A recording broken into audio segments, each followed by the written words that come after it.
어느 나라이든 마찬가지이겠지만 국민으로 살아간다면 누릴 수 있는 권리가 있고 또 의무가 있게 마련입니다. 이것은 하나님 나라도 마찬가지입니다. 하나님 나라의 백성으로서 우리가 누릴 수 있는 하나님이 복으로 주신 권리가 있고 또 그에 상응하는 의무가 있게 마련입니다. 이런 의무와 권리를 우리가 바르게 인식하지 못한다면 주신 축복도 누릴 수가 없고 성도다운 삶을 살아갈 수조차 없게 되는 것입니다. 예수 그리스도는 하나님 아버지의 뜻을 따라서 자기의 몸을 십자가라는 제단에 단 한 번의 제사로 영원한 속죄를 이루도록 드리셨습니다. 그리고 하나님 보좌 우편에 앉으심으로 이제 우리가 참 죄사함을 얻었구나, 영원한 죄사함을 얻었구나 확증을 주셨고, 이제 우리 주님은 또 새 언약의 축복, 우리에게 이 성령님을 모실 수 있고 하나님을 아버지라 부를 수 있고 또 더 이상 죄를 기억하지도 않으시는 이런 축복을 가져다 주시는 중보자가 되셨습니다.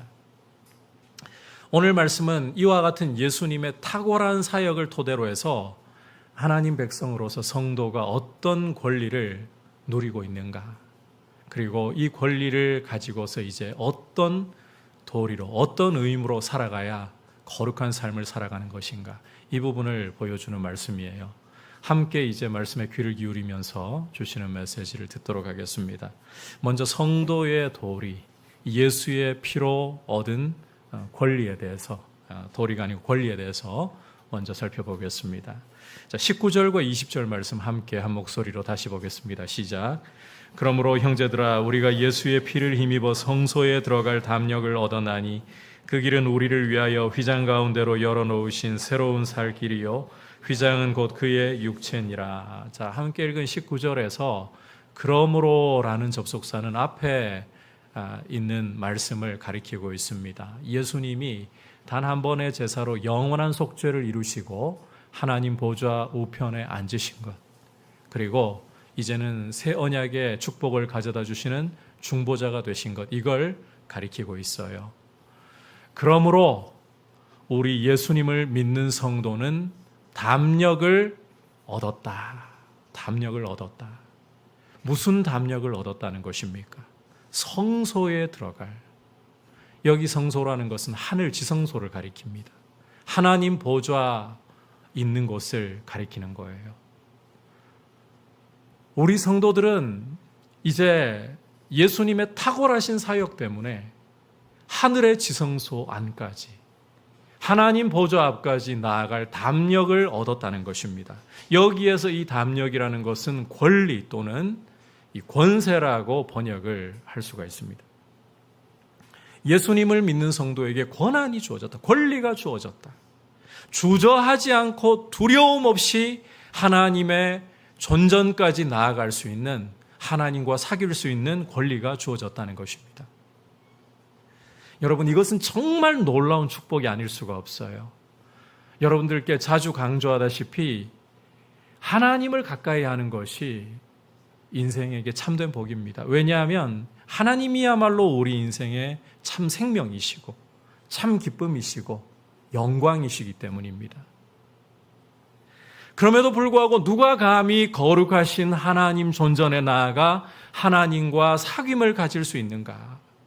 왜냐하면 하나님은 죄를 미워하시고 결코 죄와 함께 하실 수가 없고 죄를 보시는 순간에 소멸해버리는 불이시기 때문에, 거룩하신 분이시기 때문에 여러분, 감히 누가 죄를 가지고 하나님 보좌 앞까지 두려움 없이, 주저없이, 막힘없이 나아갈 수 있단 말입니까?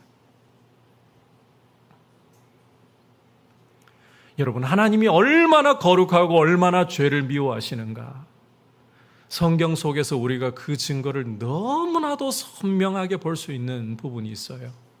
바로 예수님의 십자가입니다. 하나님께서는 그 아들이시지만 우리 죄를 뒤집어 쓰셨을 때, 여러분, 예수님 하나님 아들이시잖아요. 그러나 그가 우리의 죄를 뒤집어 쓰셨을 때 저주와 심판을 아들에게조차도 마다하지 않고 다 쏟아 부어버릴 정도로 하나님은 죄를 미워하시는 분이에요. 이런 분이, 이 소멸하는 분이 하나님이시라면 누가 감히 이 하나님께 가까이 갈 수 있는가? 그런데 이제 예수를 믿는 성도에게 두려움 없이 이 소멸하는 불이신, 죄를 소멸하는 불이신 완전한 빛이신 하나님께 주저함 없이 두려움 없이 나아갈 수 있는 권리가 주어졌다는 것입니다.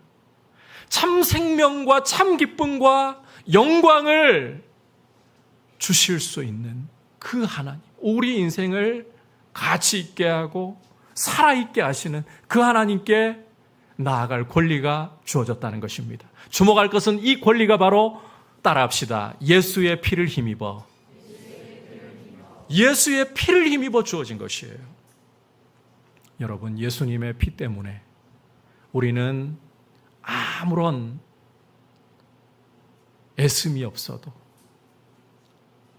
자격이 없어도, 공로가 없어도 하나님께 아버지라 부르며 나아갈, 두려움 없이 나아갈 권리가 주어진 줄 믿습니다. 예수님의 피만이 우리의 의로움이고 우리의 거룩함이 되는 거예요. 참고로 구약 시대에 율법 아래에서 이 하나님이 계신 곳으로 나아가려면, 지성소로 나아가려면 휘장을 반드시 지나야만 했습니다. 지성소 앞에 휘장이 있는데 이 휘장이 죄인이 하나님을 가까이 하는 것을 가로막고 있었던 거예요. 여러분께서 이 지성소 휘장에 대해서 성경이 말씀하고 있는 바를 읽어보면 이 휘장에는 그룹들이 새겨져 있다라고 말씀하는 것을 읽을 수가 있습니다. 그룹들, 천사들을 가리킵니다. 여러분, 이 그룹들이 성경에서 최초로 등장하고 또 우리에게 분명히 나타나는 곳이 에덴 동산에서 인간이 쫓겨날 때예요.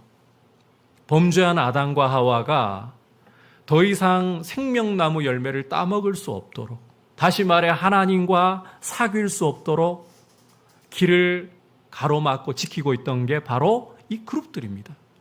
이 그룹들이 지성소로 들어가는 휘장에 새겨져 있고, 이 휘장이 지성소를 가로막고 있다. 그것은 죄인은 어떠한 경우라도 이 그룹들을 지나 하나님께 나아갈 수 없다. 이걸 선언하고 있는 거예요.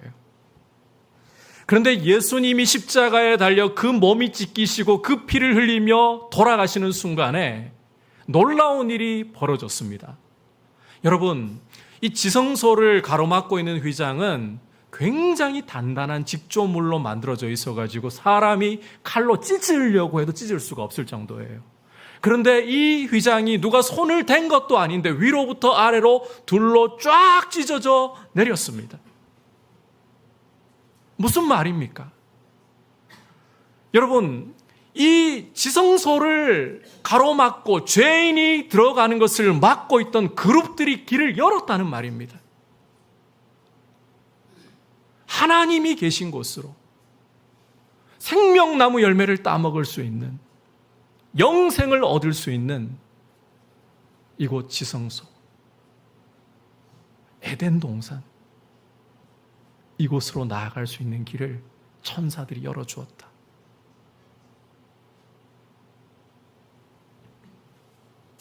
여러분께서 20절 끝부분을 보시면 휘장은 곧 그의 육체, 예수 그리스도의 육체라고 말씀하는데, 예수님의 몸 자체가 이 지성소를 가로막는 휘장이라는 뜻이 아니고 예수님의 몸이 찢기실 때 이 휘장이 찢어져 길이 열렸다, 이 이야기를 하고 있는 거예요. 여러분, 예수 그리스도께서 그 몸을 찢기시고 그 피를 흘리실 때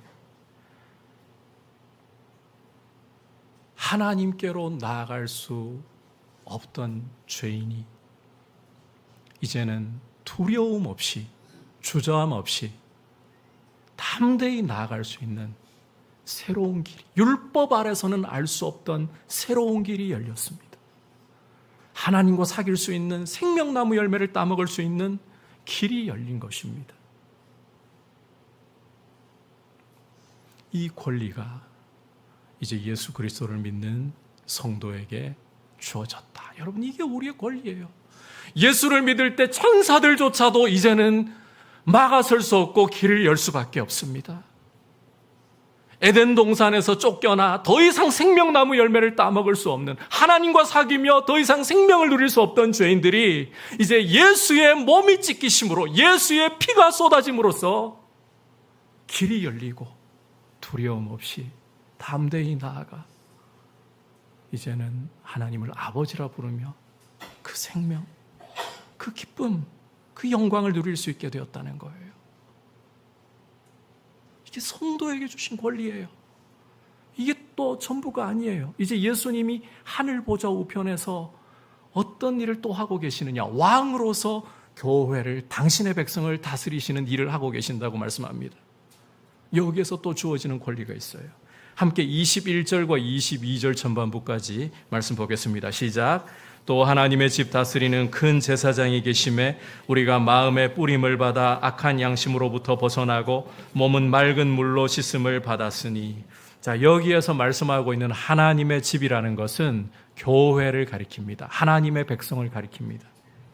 부활 승천하셔서 하나님 보좌 우편에 앉아 계시는 예수님은 큰 제사장이실 뿐만 아니라 왕으로서 당신의 집을, 하나님의 집을, 교회를 다스리고 계시는 거예요.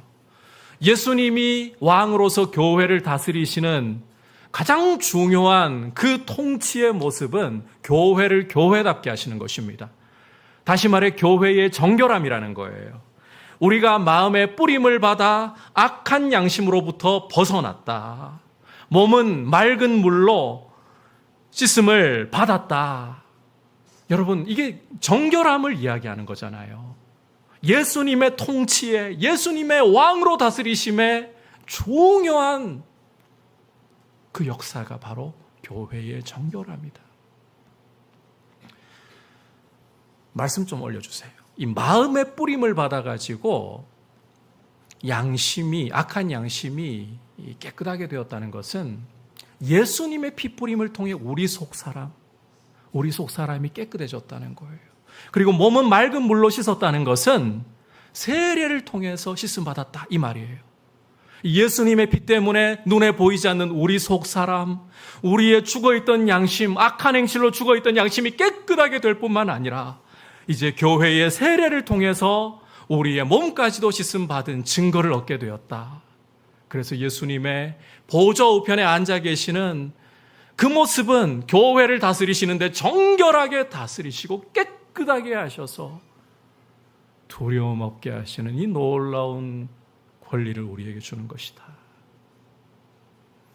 여러분, 예수 그리스도는 우리 위에 단번에 십자가에 자기 몸을 들이셔서 영원한 속죄를 이루셨고, 이제 그 피로 우리는 두려움 없이, 망설임 없이, 우리의 어떠함과 상관없이 하나님 앞에 담대히 나아가고, 또 이제 예수님이 왕으로 다스리시기 때문에 그분은 지금도 우리를 정결하게 하시는 그 일을 하시고 교회는 깨끗할 수 있는 이 축복을 누리고 있는 겁니다. 이게 성도의 권리입니다.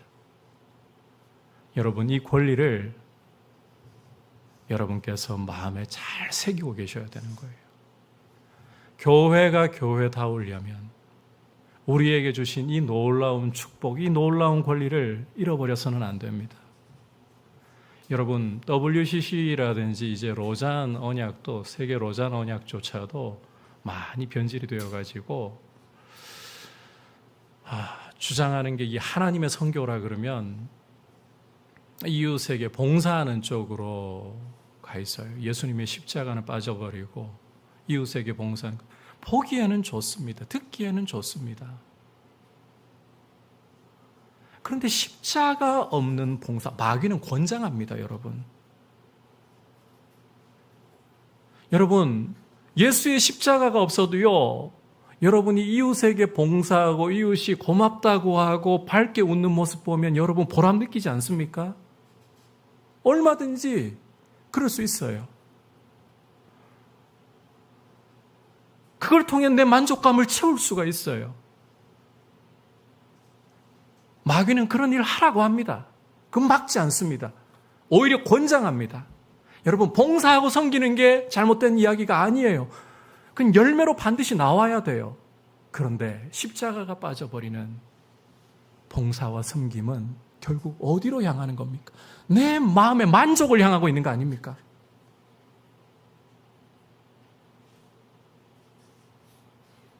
우리에게 주신 권리를 알아야 돼요. 축복을 알아야 돼요. 하나님 백성으로서의. 여러분, 교회를 교회답게 하는 것은 예수의 피가 흘려져서, 성소의 휘장이 찢어져서, 율법 아래서 알 수 없던 새로운 길이 열리고 살 길이 열렸다는 것입니다. 예수 그리스도의 피를 믿으면 담대하게 주저하지 않고 두려워하지 않고 하나님 앞에 나아가 하나님과 사귈 수 있다는 거예요. 여러분, 마귀는 여러분들의 마음에 계속해서 이 두 가지 방향으로 공격을 많이 할 겁니다. 또 실패하고 죄를 지었다면 그 모습을 계속해서 부각시키고 너의 모습을 좀 봐. 너의 꼴을 좀 봐. 이래가지고 하나님 앞에 나갈 때에 하나님이 너를 받아주실 수 있을까?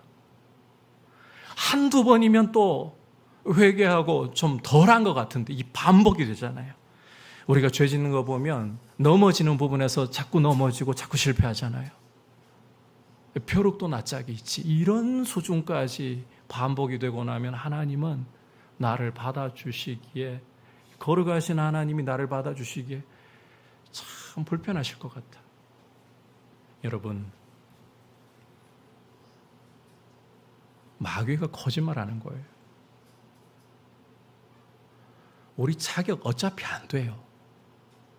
여러분이 아무리 깨끗하게 살고, 여러분이 아무리 이번 한 주만큼은 구름 위를 걷는 것처럼 살아서 그 모습으로 하나님께 나가는 게 아닙니다.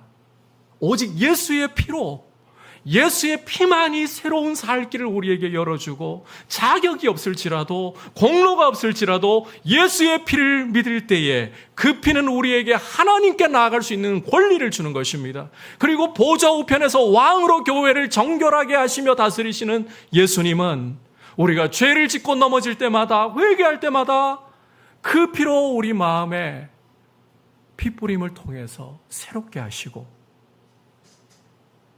정결하게 하시고 주님의 피로 충분하다는 사실을 우리에게 말씀하고 계시는 거예요. 그러므로 여러분, 실패하고 하나님 앞에 잘 산 것 같지 못하다고 주저하지 마십시오. 반대로 내가 좀 잘 산 것 같기 때문에 오늘 예배하면 예배 잘 될 것 같아. 하나님이 잘 받으실 것 같아. 아닙니다. 두 가지로 유혹이 온다 그랬죠. 첫 번째는 실패, 두 번째는 너무 잘나서. 둘 다 아닙니다. 예수의 피만이 하나님께로 나아갈 수 있는 새롭고 산 길을 열었고, 여러분, 천사는 예수의 피 앞에서 이 휘장 찢어져서 없어요. 이제는 길이 열리고 다시 다치지 않아요. 여러분들이 실패했다고 천사가 잠깐 검열 좀 이럴 수가 없어요. 예수의 피가 있는데. 잘 살았다고 우리가 예수의 피 없이 달려가죠? 그건 또 못 들어가요. 튕겨나 버려요. 예수의 피가 성소에 들어갈 담대하고 확신 있게 하는 권리를 우리에게 주는 줄 믿습니다. 그리고 여러분, 예수의 피를 의지할 때 오늘 우리가 지금 눈으로 볼 때 보이는 것은 함께 예배드리는 사람들밖에 없잖아요. 그러나 이 자리가 바로 하나님의 보좌 앞이고, 하나님의 보좌 앞까지 여러분이 나와 하나님과 사귀고 있는 자리인 줄 믿습니다. 이 권리를 빼앗기지 마십시오. 이 권리를 마귀가 잊어버리게 만들도록 여러분의 마음에서 자꾸만 앗아가도록 내버려 두지 마십시오. 이 권리를 굳세게 붙들고 있기를 주님의 이름으로 축복합니다.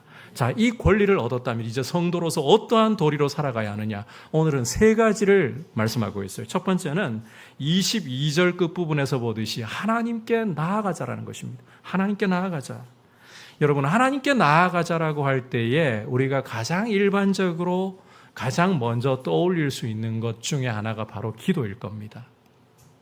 우리는 기도로 하나님께 나아가 하나님과 사귀며 그분의 생명, 그분의 능력을, 그분의 도우심을 공급받을 수가 있는 거예요. 오늘 우리 한국교회의 참 안타까운 현주소 중에 하나가 기도의 불이 자꾸 꺼져가고 있다는 것입니다. 기도가 약해져 가고 있어요. 일제강점기와 6.25를 겪으면서 고통의 세월을, 격변의 세월을 보낼 때에는 하나님 앞에 답답하니까, 막막하니까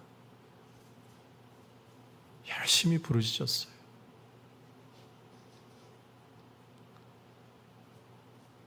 보릿고개에 있을 적에도 열심히 부르짖었어요. 너무 풍요롭고 잘 살게 되니까 요즘 밥 못 먹고 사는 사람 찾아보기 어려울 정도예요.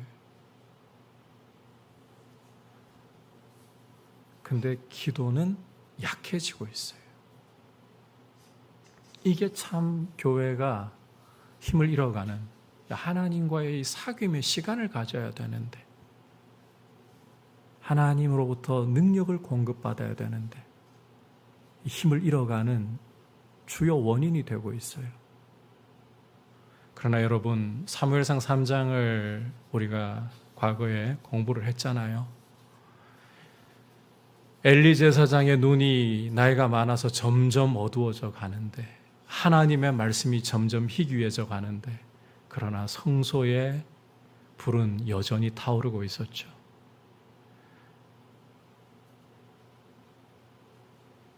영적인 지도자가 눈이 어두워져 가고 있다. 하나님의 말씀이 희귀해져 가고 있다. 영적 지도자마저 타락함으로 인해서 하나님의 말씀조차 제대로 주어지지 않는 시대에도 성소에 하나님의 불이 꺼지지 않았다.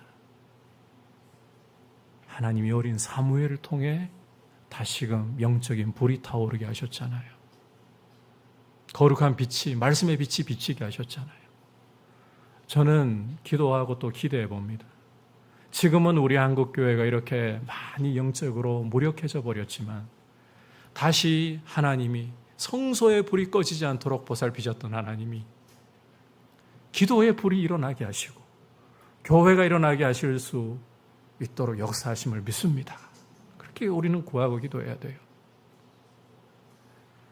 여러분, 하나님 앞에 가까이 나아가 기도로 그분께 긍휼하심을 얻고 때를 따라 돕는 은혜를 공급받음으로써 성도는 성도답게 예배의 삶을 살아갈 수가 있어요.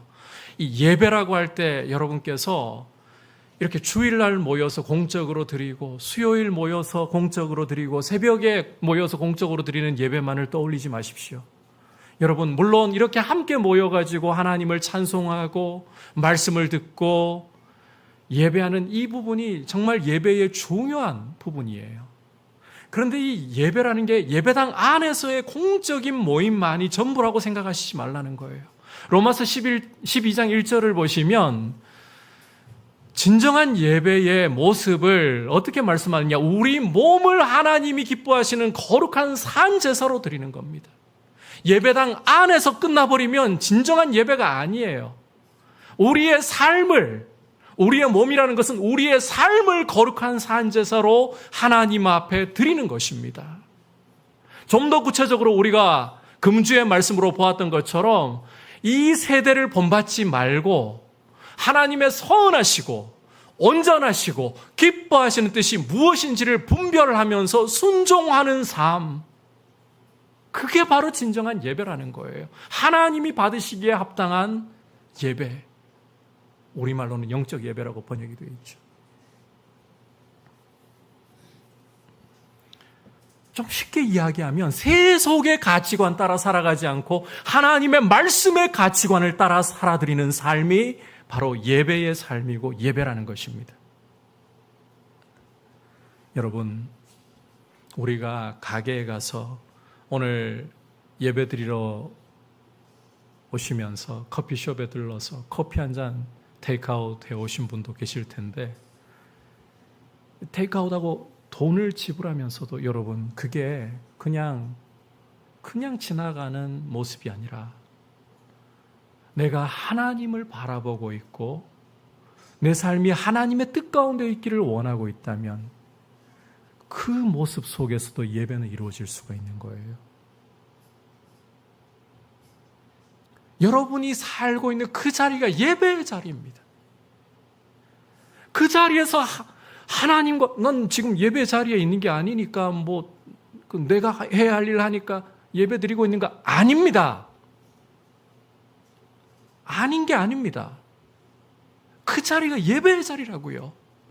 그 자리에서 하나님의 뜻을 행하기 원하고 하나님의 말씀의 가치관대로 여러분의 직장 생활, 여러분의 가정 생활 살아가잖아요. 그게 예배인 거예요. 예배. 하나님이 받으시기에 합당하신 예배인 거예요. 그러한 예배가 함께 모여서 공동체로 드려질 때에 이 예배는 폭발적인 하나님이 영광 받으실 위대한 예배가 되는 거예요. 그렇게 살려면 하나님께로 나아가서 긍휼하심과 때를 따라 돕는 때에 맞는 은혜를 공급받아야 된다. 때에 맞는 은혜를 공급받아야 지혜가 오고요. 말 다 하고 싶을 때 입을 제어할 수 있는 능력이 오고요.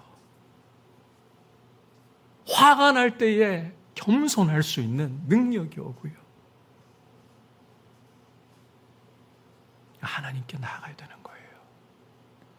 주목할 것은 참 마음과 온전한 믿음으로 나아가야 한다. 이 참 마음과 온전한 믿음이라는 것은 예수님의 피로 씻겨진 마음, 그 마음 속에서 하나님께 나아갈 때 가지는 확신, 이걸 놓치지 말고 신뢰하면서 가야 된다, 이 뜻이에요. 여러분, 마귀는 자꾸 우리 불안하게 만듭니다. 앞서 이야기했었죠. 우리 좀 잘못 살고 우리 부족한 거 보일 때 잘 살려고 하는 사람일수록 더 그래요. 깨끗하게 살려고 하고 거룩하게 살려고 하는 사람일수록 자기 잘못 더 보이잖아요. 그럼 마귀는 그거 더 짚고 더 지적하고 더 정죄하면서 망설이게 만들어요. 이래가지고 하나님께 어떻게 나갈까? 하나님 내 모습을 과연 기뻐하실 수 있을까? 괴로워하잖아요. 오히려 경건하게 살려고 하는 사람이 더 그래요.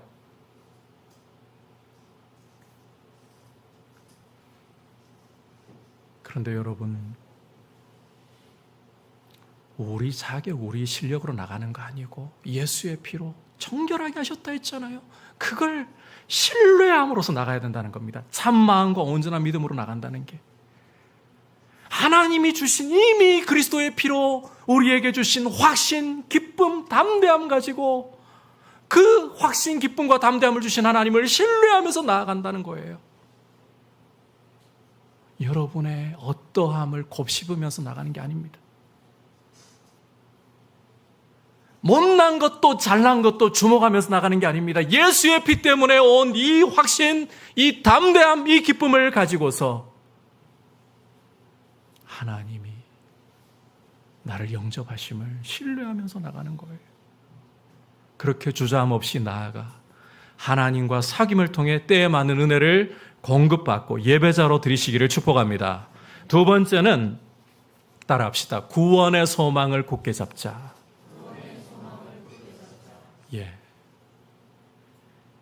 이제 예수의 피로 보좌 앞에 담대히 나아갈 이 권리를 가진 성도는 구원의 소망을 굳게 잡아야 합니다. 함께 23절 읽어보겠습니다. 시작. 또 약속하신 이는 미쁘시니 우리가 믿는 도리의 소망을 움직이지 말고 굳게 잡고. 자, 여기에서 우리가 믿는 도리의 소망이라는 게 구원의 완성에 대한 소망이라는 거예요.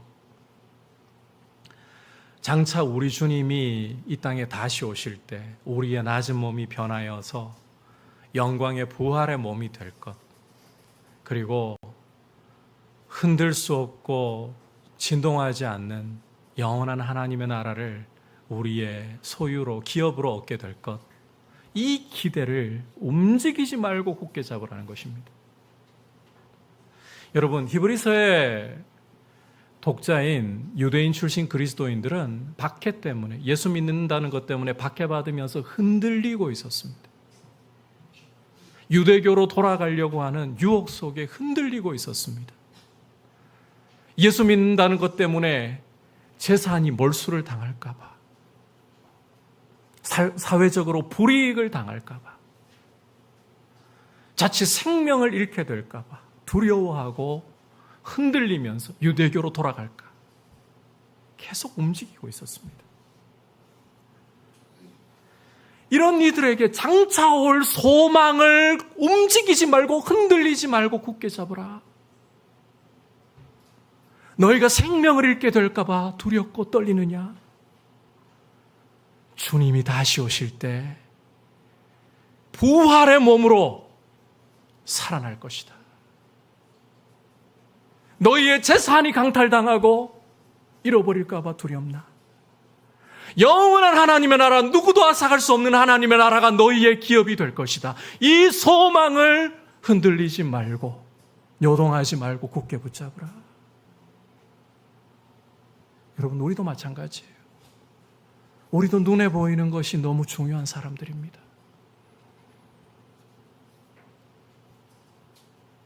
영끌해서 대출을 해서 집을 사두었더니 집값이 오르면 다행인데 집값은 떨어지고 대출 금리는 오르고 주머니 사정은 점점 어려워지고 얇아져가고 건강하게 살았으면 좋겠는데 병원 신세 안 졌으면 좋겠는데 몸에는 자꾸 이상 신호가 찾아오고 건강은 악화되고 그럴 때 여러분 우리는 두렵습니다. 육체를 가지고 있는 연약한 우리의 모습은 두렵습니다. 염려가 우리의 마음을 짓누릅니다. 맞아요. 그거 부인할 수 없어요. 제가 여러분께 이 말씀을 드리는 것은 저도 몸이 여러분 감기만 와도 참 약해지는 제 몸 볼 때예요.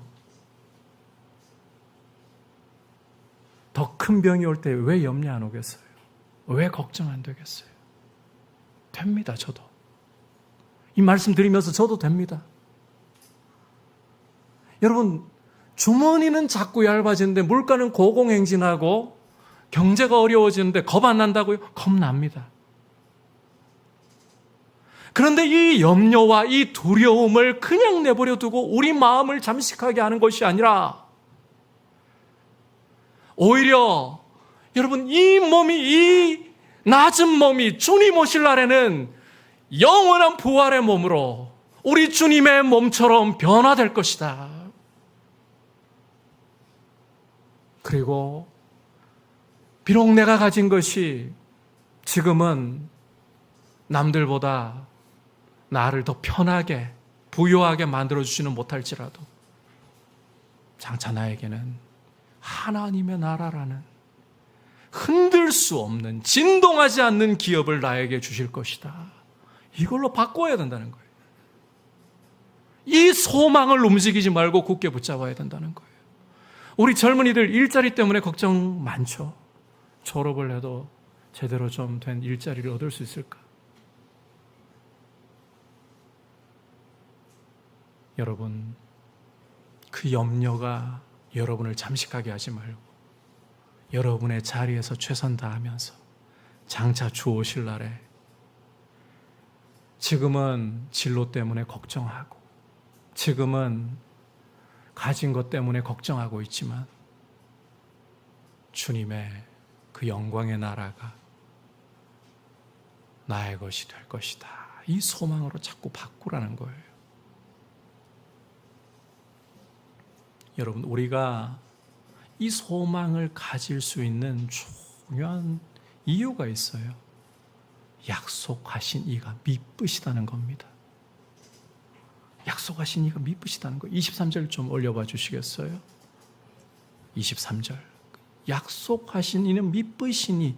이 무슨 말씀인가 하면 미쁘다는 말은 참되고 진실하고 변함없다는 뜻이에요.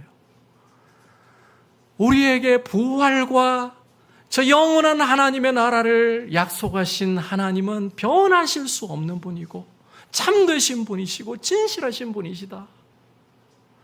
여러분, 천지는 없어져도 하나님의 약속은 변하지 않습니다. 하나님의 이 신실하심, 이 참되심은 저 하늘보다도 높고 저 시면의 바다보다도 깊고 견고하고 누구도 흔들 수 없는 산보다도 더 확실하신 것입니다. 이 하나님의 성품 붙들고 눈앞에 보이는 것이 우리에게 염려를 가져오나요? 눈앞에 보이는 현실과 상황이 우리의 마음을 주저앉히나요? 그 염려, 그 주저앉힘을 몸의 부활과 하나님의 나라를 기업으로 얻을 그 소망으로 바꾸시라는 것입니다. 그 소망을 움직이지 말고 굳게 잡음으로 여러분 어깨를 세상 앞에서 펴고 당당하게 걸어가십시오. 너무 크면 감이 아예 안 와가지고 조금 작게 여러분 통장에 100억씩이 들어있어요. 별로 감이 없으신 거예요. 여러분 통장에 100억이 들어가 있어요. 너무 적습니까? 100억 좋습니다. 1조가 여러분의 통장에 들어가 있어요. 그런데 지금 이걸 못 뺐어요. 지금 쓸 수는 없어요.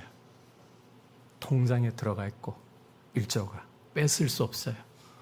여러분, 지금 못 쓴다고 내 신세,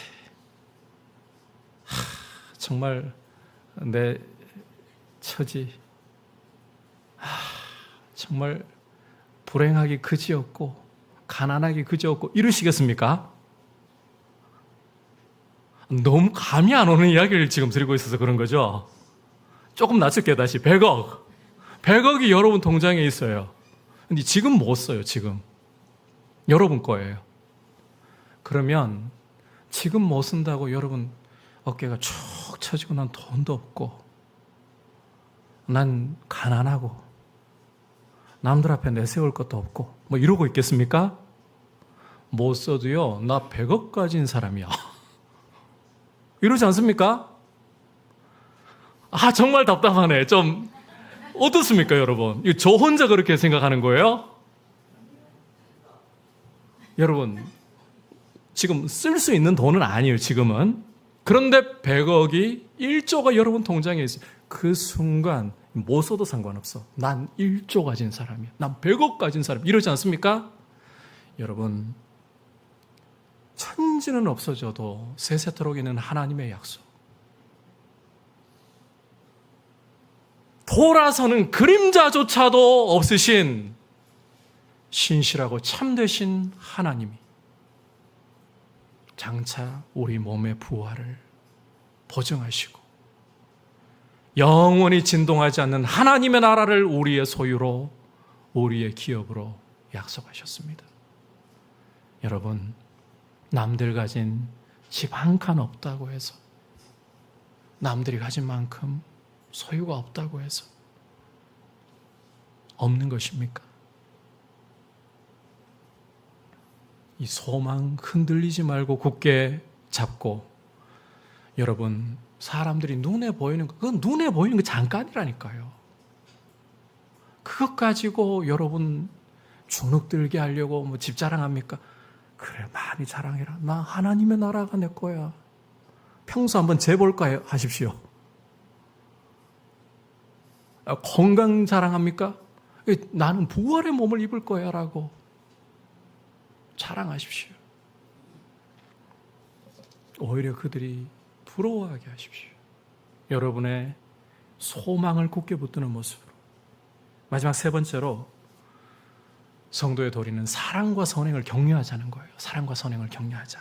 24절, 25절 읽어보겠습니다. 시작. 서로 돌아보아 사랑과 선행을 격려하며 모이기를 패하는 어떤 사람들의 습관과 같이 하지 말고 오직 권하여 그날이 가까움을 볼수록 더욱 그리하자. 여러분, 예수의 보혈로 하나님 보좌 앞에 담대히 나아갈 담력을 얻은, 권리를 얻은 성도들은 이제 서로 돌아보아서 사랑과 선행을 격려해야 한다. 여러분, 이 죄라는 것은 관계를 파괴하는 거예요. 가장 먼저는 우리를 지으신 하나님과의 관계를 파괴하고 하나님 자리에다가 우리를 왕으로 올렸고, 그 다음에 이 죄라는 것은 사람 사이에 가장 친밀하고 한 몸을 이루는 부부 관계를 파괴해버렸습니다. 그러니까 이 죄가 들어오면 이기적이 되는 거예요. 깨어지는 거예요, 관계가. 그런데 예수님을 믿고 죄사함 받은 성도는 이제 예수의 피 때문에 하나님 보좌 앞에 나아가 하나님과 사귈 수 있는 새로운 길이 열렸잖아요. 이렇게 하나님과 사귀다 보면 우리는 하나님을 닮아가게 되어 있어요. 하나님 닮은 모습이 어떠한가? 여러분, 눈에 보이지 않는 하나님을 눈으로 보게 해주는 분이 바로 예수님이시잖아요. 그래서 요한복음 14장을 보시면 빌립이 아버지를 우리에게 보여주옵소서라고 주님께 간구할 때에, 요청할 때에 주님은 나를 본 자가 곧 아버지를 보았다, 하나님 아버지를 보았다 하셨잖아요. 예수님을 보면 하나님 아버지, 보이지 않는 하나님 아버지를 볼 수가 있는 거예요. 우리가 빌립보서 2장을 통해서 초대교회의 찬송을 통해서 예수 그리스도의 모습을 보면 그는 근본 하나님의 본체이시나, 근본 하나님의 본체이시나 하나님과 동등됨을 취할 것으로 여기지 아니하시고 오히려 자기를 비워 종의 형체를 가져 사람의 모양으로 나타나셨고 또 자기를 낮추사 죽기까지 복종하셨으니 십자가에 죽으심이라. 여러분, 예수 그리스도는 하나님 그분이십니다. 하나님 그 자체이십니다. 그런데 자기를 낮추어 우리와 같은 사람이 되셨고 심지어 십자가에 죽기까지 복종하시는 온유하고 겸손하신 분인 거예요. 그렇다면 보이지 않아도 우리 하나님 아버지 온유하고 겸손하신 분이라는 거예요. 여러분, 성삼위 하나님께서는, 삼위일체 하나님께서는 아버지께서 아들과 성령에게 영광을 돌리시고 아들은 아버지와 성령께 영광을 돌리시고 성령께서는 아버지와 아들을 영화롭게 하십니다. 서로 사랑으로 온유와 겸손으로 높이시는 분들인 거예요. 여러분, 이게 우리가 사랑하고 사귀며 가까이 하는 하나님 아버지의 모습입니다. 그렇다면 우리가 아버지를 가까이 할수록 어떤 열매가 맺을까요? 서로 사랑하고 격려하는, 무엇을? 선행을 격려하는 모습으로 열매를 맺어야 한다는 겁니다.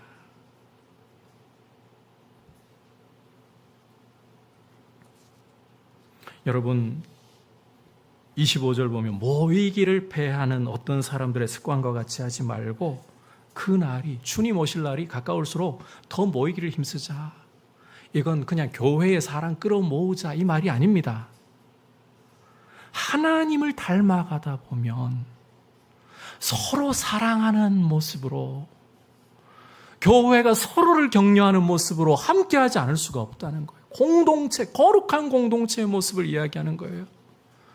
여러분, 사람 많이 끌어놓는다고 교회 아닙니다. 이단, 요즘에 사람 더 많이 끌어모읍니다. 돈 더 많이 끌어모읍니다. 이단을 교회라고 합니까, 우리가?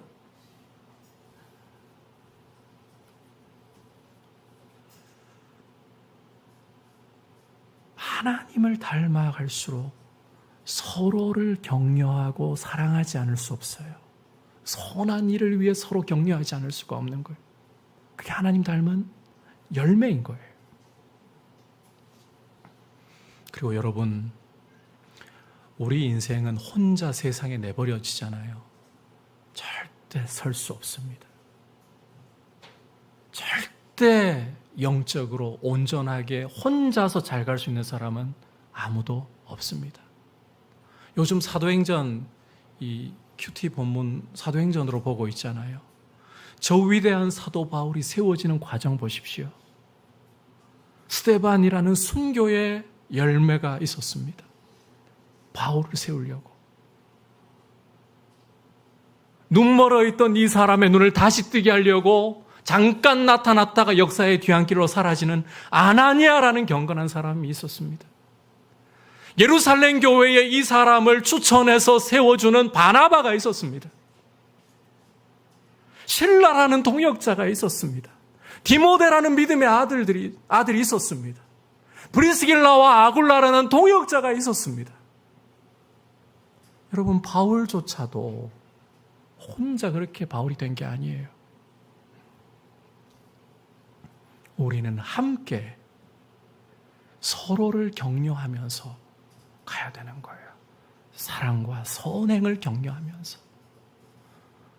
우리가 예수를 믿고 난 후에 믿음이 잘 성장하고 있는지, 영적으로 건강한지, 이걸 잴 수 있는 중요한 척도는 공동체를 어떻게 여기느냐, 바로 여기에서 드러납니다.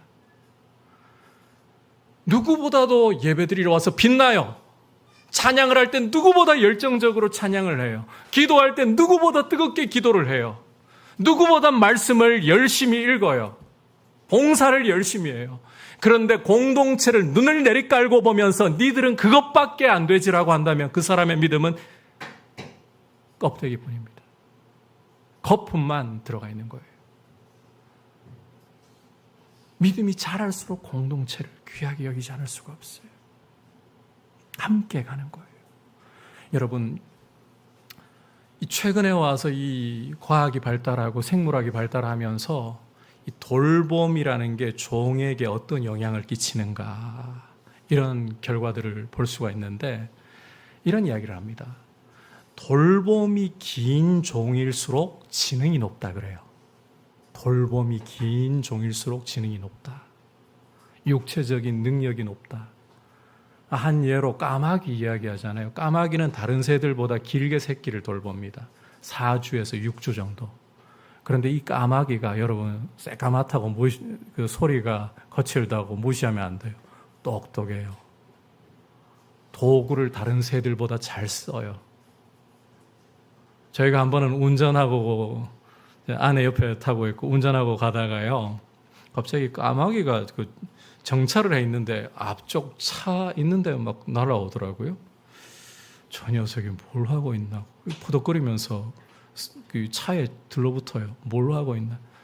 나중에 그 차가 출발하고 보니까 고기가 떨어져 있더라고요, 바닥에. 기가 막히게 고기를 알아보고 기가 막히게 또 다른 까마귀 와서 고기를 또 빼앗아가고 그것만 봐도 까마귀가 얼마나 영특한가. 근데 여러분, 성경은 이런 과학적인 연구와 결과 나오기 전에 이미 공동체의 보살핌과 돌봄을 이야기하고 있습니다.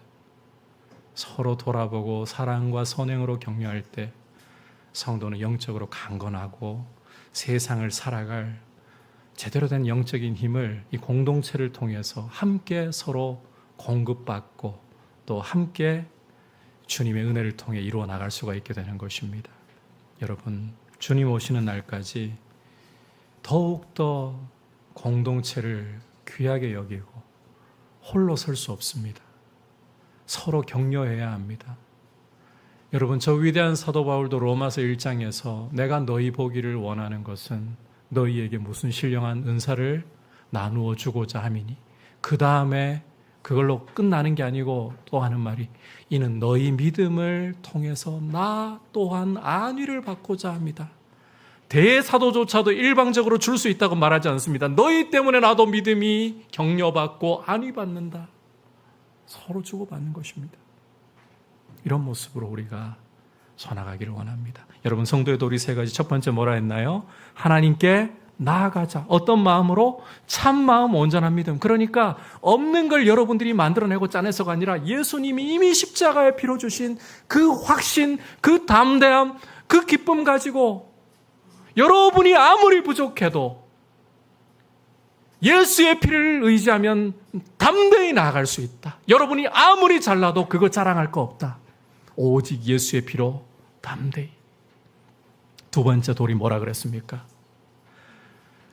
우리의 구원의 완성의 소망. 우리 몸이 장차 예수님처럼 낮은 몸이 부활의 몸으로 바뀌고 하나님의 나라를 기업으로 얻을 그 소망을 굳게 붙들자. 흔들리지 말고 붙들자. 그래야 세상 앞에 주눅들지 않아요.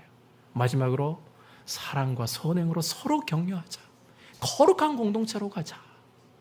여러분, 예수의 피 때문에 하나님 보좌 앞에 나아갈 이 권리가 주어졌다면 이런 성도의 의무를 통해서 하나님 앞에 잘 서 있는 거룩한 성도의 모습으로 서가는 우리 믿음의 공동체 되기를 주님의 이름으로 축복합니다.